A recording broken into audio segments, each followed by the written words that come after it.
NanoHub U, online instruction. Hey everyone, welcome to lecture 318. So last few lectures we actually talked about how MEEP can be used to simulate like a broad range of photonic phenomenon. And now we're actually going to try to validate finite difference time domain simulations against experiment. And so what kind of problem would we want to choose and why would we want to choose it? So there are broad set of possibilities, but one particular challenge and thing that's of great interest right now are thin film crystalline silicon solar cells. And the reason they're of interest is that silicon is a very cheap and abundant material, but it doesn't fully absorb long wavelengths of light like in the near infrared. And so we want to basically try to enhance that. And there has been some recent work showing that if you introduce plasmonics into your system, then it can potentially double the path length even compared to what's called ideal light trapping or the Yablonowicz limit of light trapping. So that's very powerful potentially. However, we're not necessarily sure what's the best structure and if there are any like downsides to those structures. So we're going to actually try to look at 3 different structures and validate against experiments. In the first case, we have random texturing of metal in the back, and then we also have random texturing on the front. So these are two are correlated with each other. In the second example, we have periodic grating-like structure on the front, and then on the back, deposited conformally. And then the third structure, we have plasmonic nanoparticle. And then this plasmonic nanoparticle can potentially create additional absorption, but otherwise the back structure is flat, but we have random texturing on the front. And so now we want to determine like which ones work well. And of course we need to use a methodology that can do this efficiently. So the methodology we'll use is this flexible flux plane finite difference time domain FTDD. So of course we update the E and H fields just like we always do, but then we also calculate the loss by basically having these flexible flux planes that surround each of the volumes where we're interested in calculating the losses. And the reason why this is favorable is that if you compare this to volume integrated finite difference time domain, that would add an extra factor of n, which may sound like a small number, but it's actually not. Like for a big 3D calculation, it could be a factor of 1 million slower. So this is a much preferable alternative. So here's basically what the flexible flux plane looks like. You can see here that, of course, we have the E lattice, which has E and H fields associated with it. But then we can actually construct a series of triangle plaquettes that will cover the surface of each of the E field and will basically be angled based on the interface between the two systems so that we can get the most accurate results. And so this, of course, has to use proper interpolation of the fields if the fields aren't represented right at the point of the plaquette. But of course, we need to interpolate the E and H fields to calculate S, basically the Poynting vector of the system, and then integrate S dotted with the surface area of the plaquette. And then we integrate over all those plaquettes to get the total flux through that system.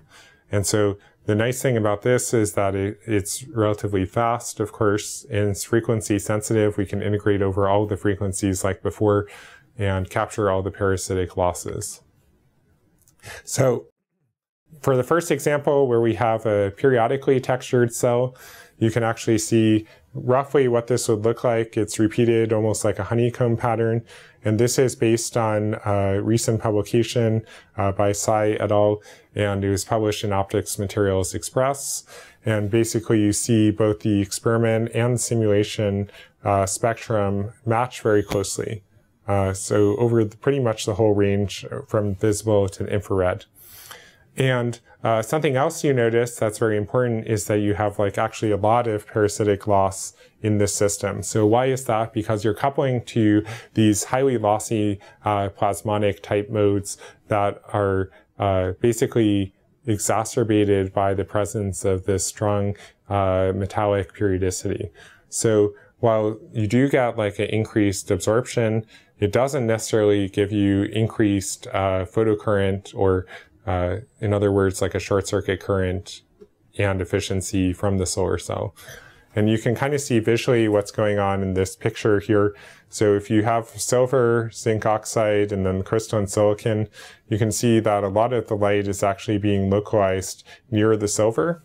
And so that localization creates additional losses. So even though silver is not necessarily extremely lossy metal, you've essentially given it perfect conditions to increase the loss.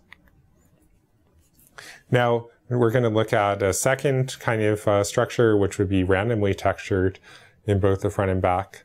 And so we're hoping maybe this will give us better results in terms of parasitic losses. But you can see here in both the experiment and simulation, when we measure the absorption, it pretty much behaves like this. So again, it's pretty absorptive, which is good potentially, although there are some gaps in the absorption here. However, what's really bad about this structure, actually the random structure with especially the metal in the back, is that it creates a ton of parasitic loss. Actually, it's even worse than the periodic case. And so you can see that actually the excess absorption or parasitic absorption is almost half of the overall input light. And then if you subtract out the reflection, actually there's very little left to generate power. And you can see visually what's happening here.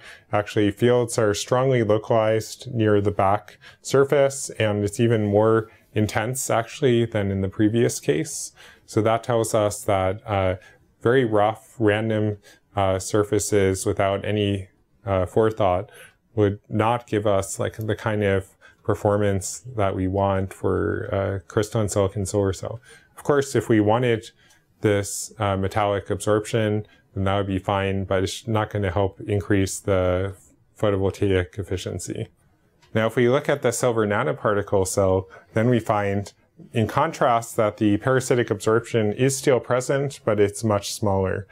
And you can see it actually seems to average about 10% over most of the bandwidth, and you still have good absorption going all the way up to visible wavelengths. And the way that you can understand this experiment is basically that the intensity of the field that's enhanced by the silver nanoparticle is not just confined locally to the nanoparticle, but actually extends through the whole system.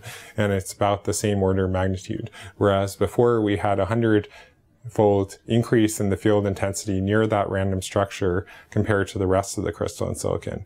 So that kind of demonstrates like how much more beneficial it is to have this type of structure.